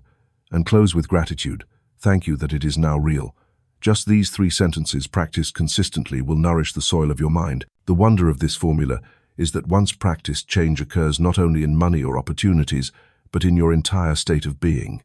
You feel more at peace, lighter, less fearful.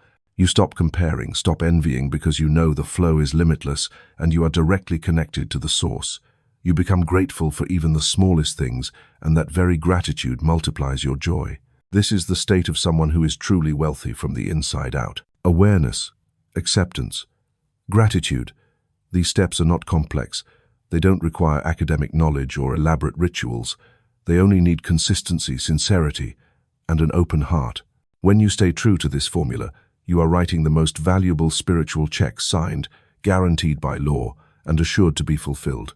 There are no exceptions. In closing, remember this: those who live in lack are those who do not know the formula or know it but do not apply it. Those who are abundant live within the formula, making it their daily rhythm. And when you choose to walk this path, prosperity is no longer a distant destination. It becomes the very breath of each moment you live.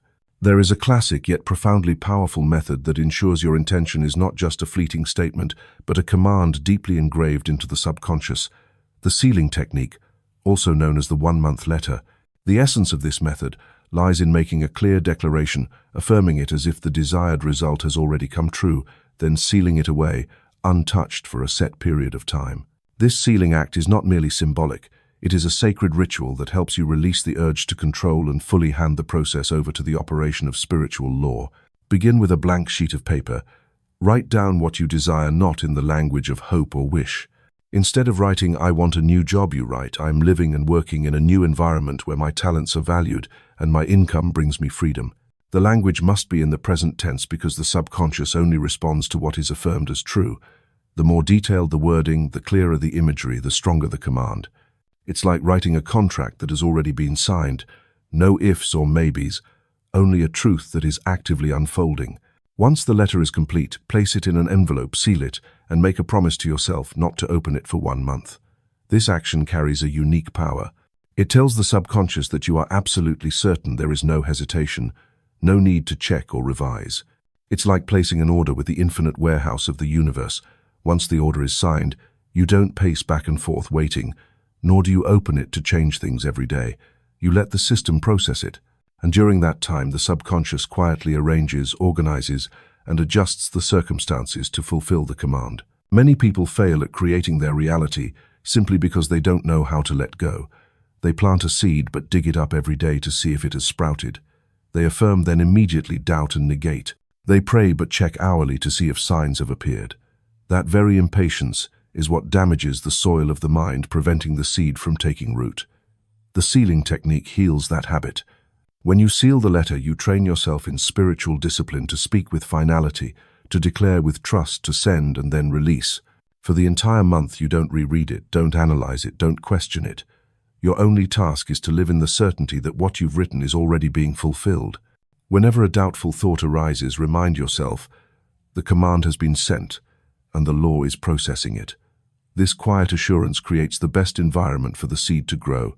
Interestingly, the sealing technique not only affects the subconscious, it also liberates the conscious mind. You no longer have to wrestle with the how, the means, or the timing. Instead, you open space for intuition to lead. Opportunities emerge from places you didn't expect. Solutions appear from dead ends that once seemed hopeless. The more you trust in the sealed letter, the more easily the invisible flow moves toward you. Some people use this method for finances, writing out their desired income. Others apply it to health, stating that their body has already been healed. Some affirm relationships, writing that they are living in love, understanding, and harmony. In many cases, when the letter is opened after 1 month, the person is amazed to find that what they affirmed has manifested, or at the very least, that the essential doors have begun to open. The secret lies here. Sealing is not about closing, it's about opening. It closes the door to doubt, but opens the door to trust. It shuts off the interfering habits of the conscious mind, but gives full permission to the subconscious to act. Sealing is the art of surrender, a gesture of both power and peace. Imagine each letter you write and seal as a check you've signed and submitted to the bank of the universe. You don't need to trace its route, because that system is more flawless than any human network.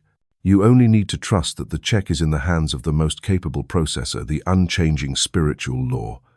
One day, the result will arrive in the most fitting form at the most perfect time. In practice, you can set aside one fixed day each month to write and seal such letters. It becomes a personal ritual, a monthly appointment with your subconscious. Each letter is a milestone of intention, a reaffirmation that you are the one actively creating your life, no longer letting circumstances dictate it. And after several months, as you look back, you'll see a journey of faith written across sealed envelopes and reflected in the outcomes that have manifested in your reality. One note of caution: this technique does not replace action in daily life. It's not magic to let you sit and wait. It's an inner alignment process, so that when opportunity arrives, you recognize and seize it. Because when the subconscious is in sync, the actions you take will hit the mark more often with more clarity and less fear. The sealed letter is your spiritual foundation, but you are still the one walking the path that opens before you. The sealing technique requires little time, no complex rituals, only clarity and trust. But it is precisely this simplicity that holds its strength. A firm declaration, a sealed envelope, and 1 month of living in faith, that is the formula that shifts reality. It teaches one profound lesson: spiritual law does not respond to the hesitant. It only responds to those who have signed with certainty. See each sealed letter as a testament to your spiritual strength. It proves that you are strong enough to speak, to believe, and to let go. And when you practice this regularly, you'll find that not only do you receive what you wrote, you often receive more, because the universe always finds ways to amplify everything. When you open the envelope after a month, you may smile in surprise. It happened. Or you may see the pieces falling into place, the path becoming clear. Either way, you will have stepped into a new reality, the reality of someone who knows how to entrust, to trust, and to know that spiritual law always works perfectly. There is a special moment each day, when the boundary between wakefulness and sleep begins to blur, and the mind seems to float in a half-dream, half-reality state. This is the hypnagogic window, the golden hour for programming the subconscious. During this moment, the logical conscious mind gradually loosens its grip, while the subconscious opens wide, ready to receive any signal sent into it. If used wisely, this becomes a subtle yet powerful tool that allows you to implant creative commands into the mind that will surely take root. The subconscious does not argue, does not analyze, it only receives and executes. But during the day, it's often dominated by the conscious mind, obstructed by layers of doubt and logic. You may affirm, "I am wealthy," but the conscious mind immediately counters, "Your bank account is empty and debts are piling up," and so the command never sinks in. But in the hypnagogic state, the gatekeeper steps aside, the conscious mind recedes, making way for the subconscious to fully listen. At that moment, a single, simple affirmation holds more power than 100 repetitions during the day. This state occurs twice each day, once as you're drifting into sleep, and once as you're waking up just before the conscious mind fully engages. These are sacred moments when ideas easily imprint themselves onto the deeper layers. The ancients once said, "Before sleep, hold your prayer. Upon waking, nurture your bright idea." They weren't just offering moral advice, they were pointing out how the subconscious works. The practice is very simple. Before falling asleep, let your body completely relax, breathing gently, heartbeat slowing. When you begin to feel your mind drifting softly, repeat a chosen affirmation. No need for many words, just one strong, clear, concise sentence. For example, "I am living in abundance," or "I am healthy, whole, and vibrant." What matters isn't the number of repetitions, but the emotion attached to them. Every word you speak must feel like an absolute truth. Visualize the scene, feel the emotions as if it has already come to pass. In the hypnagogic state, the subconscious receives these images and feelings as non-negotiable commands. When you repeat this each evening, the subconscious begins to work even while you sleep. It reorganizes beliefs, rearranges emotions, shapes behaviors, and attracts matching circumstances. In the morning, as soon as you open your eyes, continue to plant the command before your conscious mind rushes into to-do lists, worries, and news. This is the golden time to reinforce what you seeded the night before. When you affirm at that moment, you're writing bold letters on the blank whiteboard of the subconscious. Many people don't realize they are already programming their subconscious during these moments, but in a negative way. Before bed, they watch fear-filled news, scroll through comparison-driven and anxiety-inducing social media. Those images and words are the seeds sown into the subconscious. Upon waking, they immediately think about bills pressure and broken relationships. These thoughts imprint directly into the deeper layers, and their entire day is shaped by the energy of lack. They've used the hypnagogic window, but in a way that sabotages themselves. Just by changing this habit, you can transform these 2 moments into rituals of creation. Instead of picking up your phone, close your eyes and breathe deeply. Instead of dwelling on worries, choose an image, an affirmation, a feeling you want to live with. Remember, the subconscious doesn't distinguish real from imagined. It only records what is repeated with strong emotion. And once it records something, it forms a blueprint. And that blueprint becomes your lived experience. Some have tried this practice and seen rapid results. One woman seeking better health affirmed each night before sleep, and each morning upon waking, "My body is healing completely." Within weeks, she noticed positive changes in her body, her spirit became clearer, and even her doctor was surprised by the progress. A businessman affirmed, "Ideal clients are always finding me." Gradually, phone calls and new collaboration opportunities appeared seemingly by chance, but in reality, the subconscious had adjusted its frequency to attract them.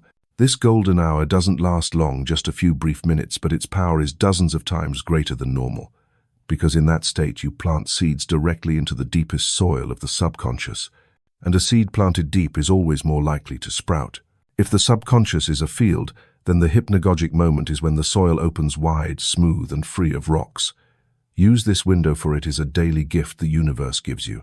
No one lacks opportunity, only those who fail to use it correctly. And when you honor this golden hour, you will see your life transform in ways you never imagined. Remember, the key is not to strain, but to soften. You don't need to repeat things tensely, just relax and send a single command with complete faith. The subconscious will receive it, hold it, and let it sprout. While you sleep, it works. While you're awake, it guides. And gradually you'll see that every affirmation planted during hypnagogia becomes a tangible reality. That is the power of the golden hour. A small gift, yet one that can alter your entire destiny if you know how to use it. No river can flow powerfully when its bed is clogged with debris. The water is still there, the source still pouring forth, but it's blocked by hidden obstructions. Likewise, the stream of prosperity never disappears, but it can be obstructed in your life by vibrational waste, resentment, envy, shame, and self-condemnation. These emotions are like toxic sludge, muddying the current and blocking the flow of good energy. And the key to vibrational detox, to clearing that channel, is forgiveness. Forgiveness is not about granting grace to others, nor is it about forgetting the hurt. Forgiveness is an act of detoxification for yourself. It's like removing a rock from the riverbed so the water can flow naturally again. Each time you forgive, you remove an energetic blockage from within. And when nothing stands in the way, the light from the infinite source flows through freely, gently, powerfully. Many people believe they've forgiven, yet still feel a sting when the past is mentioned. That is not true forgiveness. True forgiveness is when the memory can return without the power to make you shrink. True forgiveness is when the heart no longer bleeds, no longer blames, and you can quietly say, "I release this so I may be free."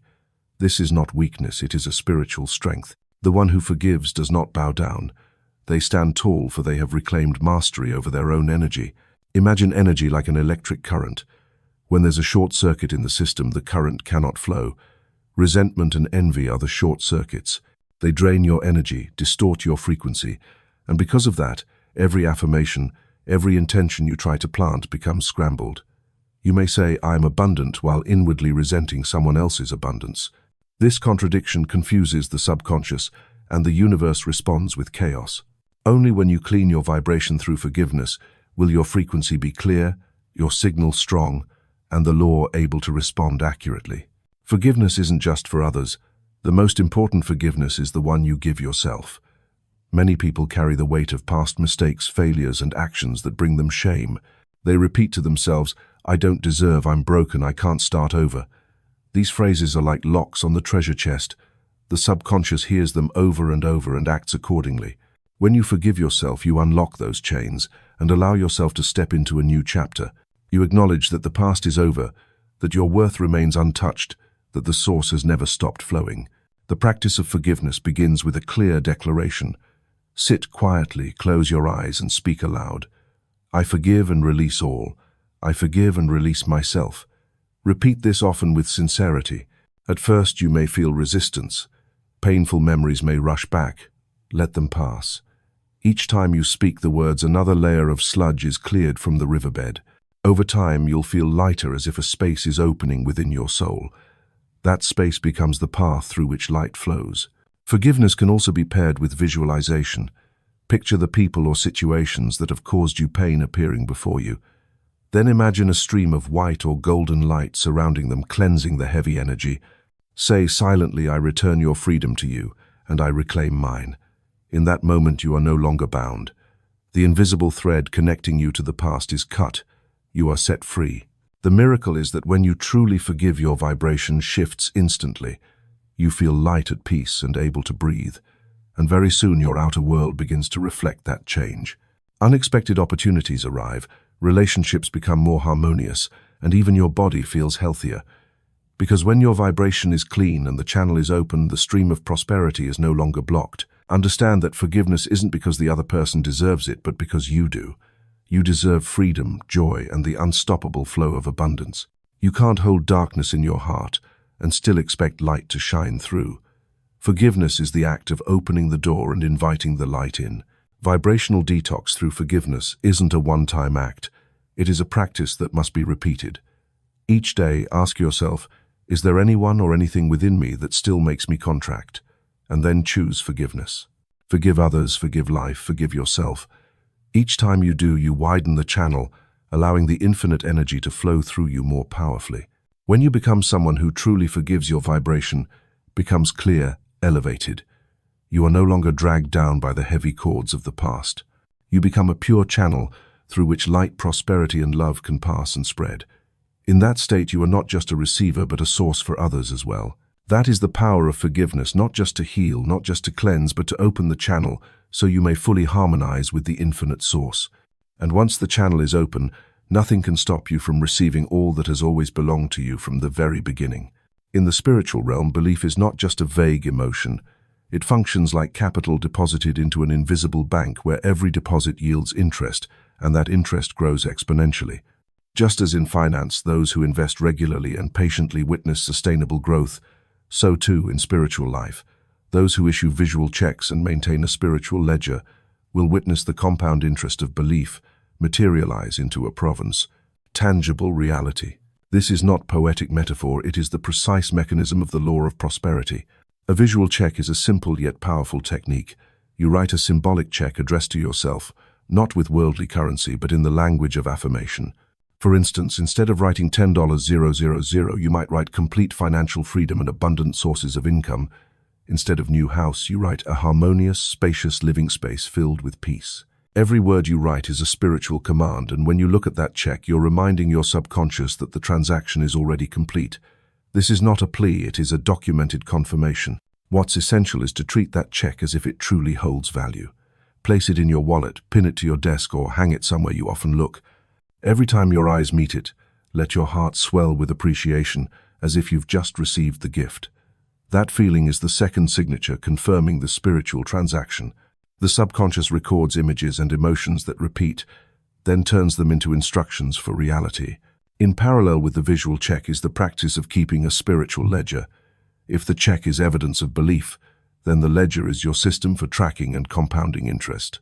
Every day, set aside time to record the affirmations you've made, the small manifestations of prosperity that appeared, and the feelings of gratitude that accompanied them. For example, you might write, "Today I received a new job opportunity confirmation that I'm moving closer to financial freedom," or an unexpected favor from a friend, proof that I'm supported. Each entry is a deposit into your spiritual account, and compound interest forms through consistent repetition. The spiritual ledger not only helps you track progress, but it also strengthens your belief, because when you look back, you'll see a long trail of evidence that the law is working. This breaks down doubt and reinforces the subconscious. Just like in finance, when you see your bank account growing, You're more confident to keep saving in spirit. When you see your belief record filling up, you're even more motivated to persist. Where does the compound interest of belief come from? It comes from resonance. Every affirmation you sow, every image you hold, every note of gratitude you write, does not vanish. It exists in the energetic field, attracting circumstances that match it. When repeated, these elements stack, amplifying their power. A single affirmation may be just a seed, but 10, 100, 1,000 times, and you've cultivated a field, and that field will inevitably bloom. Someone once began with a visual check that read, "I receive an income sufficient to pay off all debt." At first it was just ink on paper, but each day they looked at it and wrote in their ledger small signs: a portion of debt repaid, a new job lead, an unexpected sum of money. After 6 months, they were astonished to see that their entire financial situation had shifted. Not only was the debt gone, but they had begun to build savings. The compound interest of belief had done its work from words to image, from image to belief, from belief to reality. Visual checks and spiritual ledgers also help rewire thought habits. Normally people record lack, how much money they're missing, how many tasks remain undone, how many worries persist. The mind becomes filled with negative entries, and the subconscious merely multiplies those patterns. But when you begin recording evidence of prosperity, you rewrite the script, acknowledging abundance and allowing the subconscious to multiply that instead. This is a fundamental shift in how you manage your energy. If maintained consistently, this habit will turn you into a spiritual investor. You no longer scatter belief randomly and forget it. You manage it, compound it, and reinvest. Every check you write, every line you record, is a deposit guaranteed to yield returns. And compound interest arises when belief is nourished day after day, until the subconscious has no option but to manifest it. What's remarkable is that spiritual compound interest never depreciates. It's not affected by inflation, not subject to market forces, and no one can take it from you. It depends solely on your loyalty and patience. The more steadfast you are, the more the interest compounds, and when it hits a tipping point, results will spill over into your life with a force that surprises you. Remember, this law plays no favorites. Whoever applies it benefits. Whoever writes visual checks with conviction and keeps a spiritual ledger with gratitude will witness the compound interest of belief. And when you look back, you'll see that you didn't just receive what you wanted, but more, because the universe always multiplies for those who know how to sow and keep. Visual checks and spiritual ledgers are two concrete tools that turn belief into a system, affirmations into assets, and desires into yield-bearing capital. And when you live like a spiritual investor, you'll understand wealth is not a matter of chance, but the inevitable result of belief compounded correctly. There is a secret that few people recognize. The issue isn't whether you affirm once or twice, but how to sustain your vibrational field throughout the day. Because when energy is unstable, results are also unstable. You may start the morning with strong belief, but just a few hours later, worries, negative news, or a tense conversation can shift your frequency. And when that frequency shifts, you emit a chaotic signal, and the subconscious can no longer respond clearly. That's why we need an affirmation wheel, a mental mechanism that helps maintain a continuous, uninterrupted vibrational flow. Imagine a large wheel spinning steadily. Each spoke of the wheel is an affirmation point embedded into the rhythm of your daily life. The wheel keeps turning, and thus the energy never breaks. This principle is like creating a network of anchors, so that whenever you stray from the flow, a reminder pulls you back. Rather than letting energy fluctuate wildly, you build a stable vibrational field, and this stability becomes the foundation for all accomplishment. The practice is simple, yet extraordinarily effective. Choose a core affirmation, short, clear, and emotionally stirring. For example, "I live in abundance," or "I am always supported." Then embed that affirmation into familiar time markers or daily cues. For instance, every time the clock strikes the hour, every time your phone rings, every time you open a door, or even when you wash your hands, each time the cue occurs, repeat the affirmation silently or whisper it softly. In this way, the affirmation becomes a continuous loop that follows the rhythm of your life. Don't think repetition will be boring. Each time you affirm, you're not just speaking, you're sending energy. And each time that energy resonates, it's like giving another strong spin to the wheel. Day by day, the wheel spins faster and more steadily until it forms a magnetic field around you. When that vibrational field becomes strong enough, it acts as a gravitational force, drawing in circumstances, opportunities, and people aligned with your orbit. The power of the affirmation wheel also lies in its ability to fill the gaps that used to be occupied by anxiety.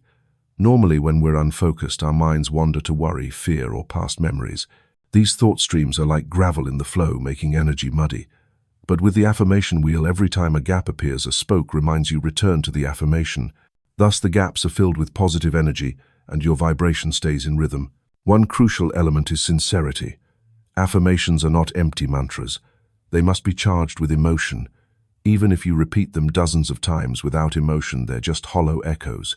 But if each time you speak them you let your heart vibrate, then even a few repetitions per day can generate tremendous power. Emotion is the current, affirmation is the wire.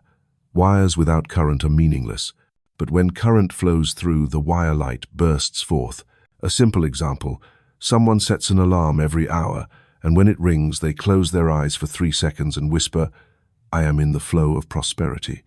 Just 3 seconds, but repeated dozens of times a day. After a month, their mind no longer spirals into fear like before. Instead, their vibrational field is stable, and outer results clearly reflect that opportunities, income, and relationships appear consistently, as if the wheel had pulled them into a new rhythm. Remember, the subconscious doesn't measure long or short durations, it measures intensity and repetition. An affirmation repeated many times throughout the day imprints more deeply than a long, elaborate one said only once. This is why the affirmation wheel is so effective. It creates small but constant repetition, which the subconscious registers powerfully. And once the subconscious has recorded it, outer results naturally follow as reflection. The affirmation wheel can also be expanded into multiple layers. In the morning, you choose an affirmation about finances. At noon, one about health. In the evening, one about love or peace. Each affirmation ties to specific moments, and you spin the wheel on multiple levels simultaneously. In this way, your entire life, money, health, relationships, spirit is placed on the wheel, continuously accumulating positive energy. The miracle is that after some time you'll find you no longer need reminders. Affirmations automatically arise in your mind like a habit. Whenever your thoughts begin to drift toward negativity, an invisible spoke prompts you to return, and that very moment is proof that the affirmation wheel has become a part of you. You no longer strive to maintain it because the vibrational field is now maintaining you. Once a wheel spins at a stable speed, it has inertia, it's hard to stop. Your vibration works the same way. When you consistently maintain affirmations throughout the day, you create spiritual inertia, and this inertia keeps you at a high frequency, hard to pull down by trivial disruptions. As a result, you enter a state of stability where prosperity and peace become default settings. The affirmation wheel isn't just a technique, it's a way of life. It turns every moment into a chance to send signals to the universe. It turns every ordinary action into a spiritual ritual.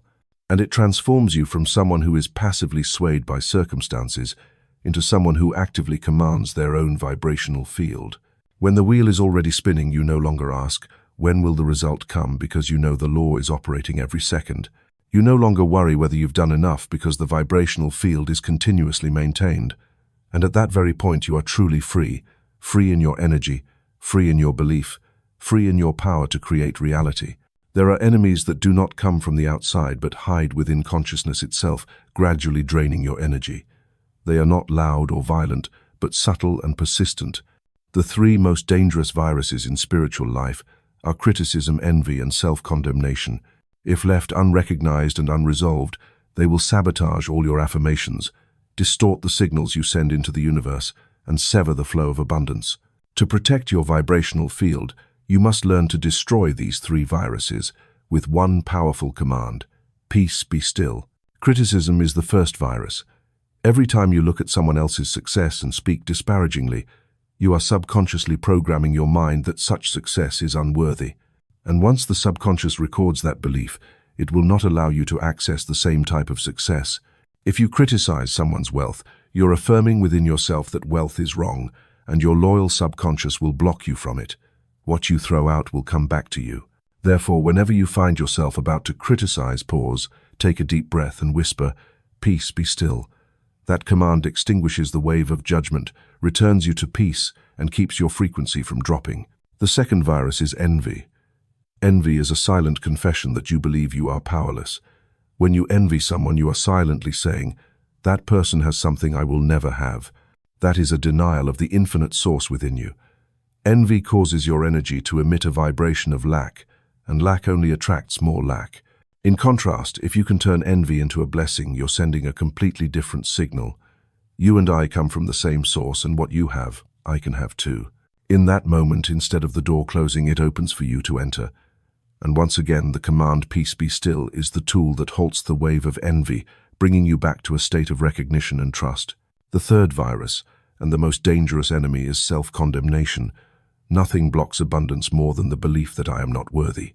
Self-condemnation signs a verdict that excludes you from the spiritual inheritance that already belongs to you. Every time you blame yourself, belittle yourself, or replay your mistakes, you are slamming the door to your treasure chest shut. But the truth is, the source never judges you. Only you judge yourself. And the moment you command peace be still to your inner world, that voice of condemnation dissolves, instantly giving way to silence. In that silence, you can finally hear the whisper, "You are still worthy, you are still enough." These three viruses function like malicious codes in your spiritual system. They don't destroy circumstances immediately, but slowly distort the signal, causing you to emit a mixed vibrational field, and the universe only responds to what you emit.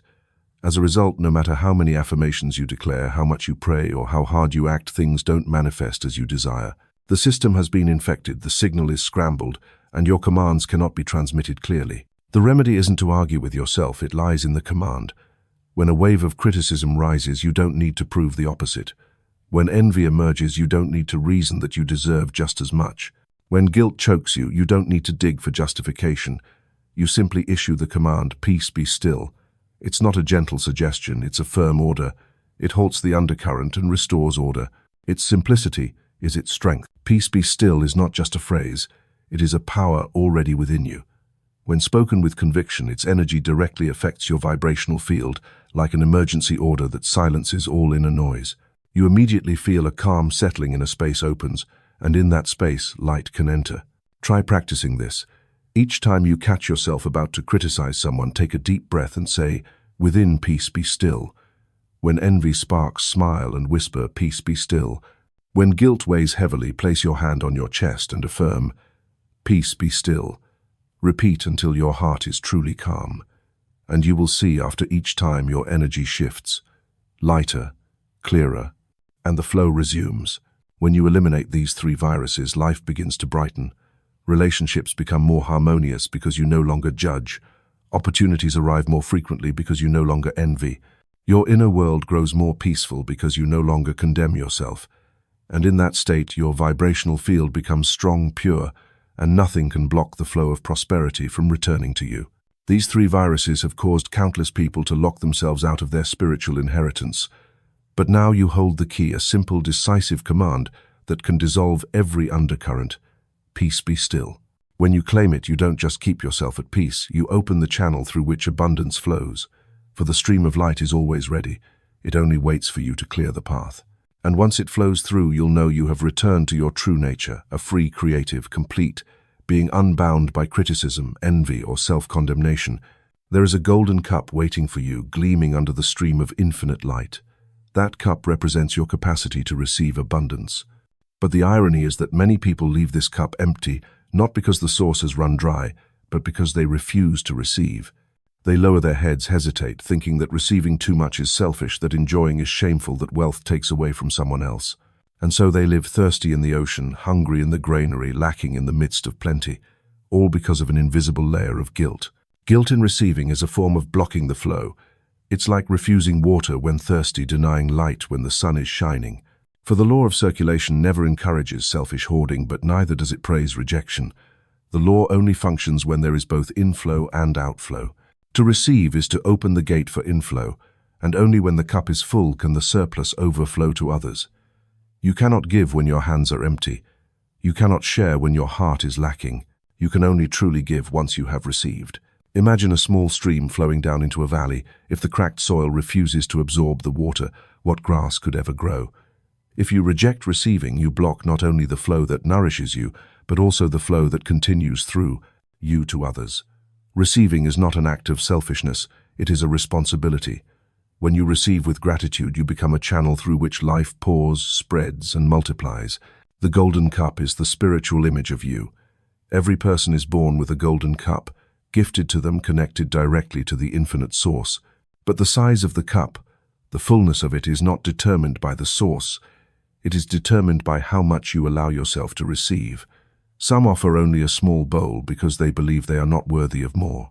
Others present a large vessel knowing that the more they receive, the more they can share. The universe is never stingy, only humans shrink themselves through guilty thoughts. Guilt whispers falsely, if I receive, someone else will lose their share. But the law of circulation proves the opposite. Like a candle lighting another, it does not lose its flame, it makes the whole room brighter. Abundance is the same. When you receive, you do not steal from anyone. You are simply affirming, I am ready for the light to flow through me. And when it flows through you, it will radiate out to others. To receive without guilt, you must redefine humility. True humility is not bowing down in denial. It is opening your heart in acceptance. Refusing to receive because you feel small and unworthy is not humility, it is a subtle form of pride, because it secretly claims that you know better than the source who deserves to be blessed. True humility is trusting that the source knows exactly what you need and joyfully receiving like a child, accepting a gift without hesitation, without fear. You can begin with a daily affirmation. I am worthy of fully receiving my share of abundance. I receive with gratitude. Imagine the golden cup in your hands, the light pouring in, filling up and then overflowing. As you repeat this image, you are programming your subconscious to believe that receiving is natural, lawful and necessary.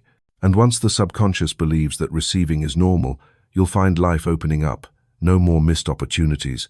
No more hesitation before blessings. The law of circulation teaches not only to receive but also to share. When the cup is full, let the overflow pour into the lives of others. Not through self-sacrificing depletion, but through giving from your abundance. A smile, a word of encouragement, a material act of support, all are expressions of overflow. And when you share, the flow returns to you, refilling your cup again. This is the eternal cycle: receive, fill, overflow, give, and receive again. Many people stop that cycle at the first step. They refuse to receive. And because they refuse, they never give. Their lives become closed off, withered. But once you accept to receive without guilt, the circle begins to turn. And from that point on, you'll find yourself becoming the center of a rich network where prosperity flows through you to you, and then out from you. Remember, receiving is also a form of contribution. When you receive with gratitude, you are affirming to your entire energy field that abundance is real, present, and available to anyone who opens their heart. Every time you receive, you create living proof for others that it is safe and natural to receive. You become a witness to the law of circulation. And your presence, your abundance, becomes a silent encouragement to countless others. The golden cup never empties. The source never runs dry. As long as you are courageous enough to reach out and receive without guilt, you will see the law of circulation operating without missing a beat. And you will realize receiving is not selfish. It is the only way light can move through you, remain within you, and shine out into the world. Every journey reaches a convergence point where scattered fragments come together into a complete picture. All the principles, techniques, and testimonies of abundance you've heard and felt all point to one single truth. You are the channel for abundance, the fullness, the overflow, the circulation of the universe, and the universal mechanism is already in place, waiting only for you to activate it. Activation here is not a complicated act. It requires no rituals, no secret codes, only a shift in consciousness. From a beggar, you become an heir. From one who waits, you become one who affirms. From one who clings, you become the flow itself. This is the spiritual turning point where you stop living in a state of asking for permission to receive and begin living in the state of already having, already being, already connected. Imagine the universal mechanism as a vast hydraulic system where water flows constantly from the infinite source. You don't create the water, you don't need to dig a new stream. Your task is simply to open the valve and let the current pass through. When you affirm with faith, when you maintain your vibrational field, when you receive without guilt and give from your overflow, you've turned that valve. The current begins to surge, abundant, powerful, unstoppable. To become a channel for abundance means you no longer ask, how much will I receive, but instead, how will the flow move through me to spread outward? When you live as a channel, receiving and giving become one. There is no longer separation between self and others, between having and not having. You receive from the infinite to expand into the infinite. And in that process, you are never in lack, for a channel is always kept full, so the flow remains unbroken. There is a subtle but essential difference here. The one who begs sees abundance as rare, something to hoard, to stockpile. But one who understands the law sees abundance as a current. The more it moves, the more it multiplies. The more you give, the more you receive. Just like blood in the body, if it stops circulating, life ends. If it flows freely, the body thrives. The universe is the same, it doesn't stay still, it circulates through you. You are the bloodstream in the body of the cosmos. When you activate this mechanism, every decision in life becomes clearer. You no longer act from fear of lack, but from the awareness that the source is always sufficient. You no longer hesitate to give, because you know that each act of giving is a signal that opens the path to receiving. You no longer feel guilty enjoying blessings because you understand that only when you are full can you become a light for others.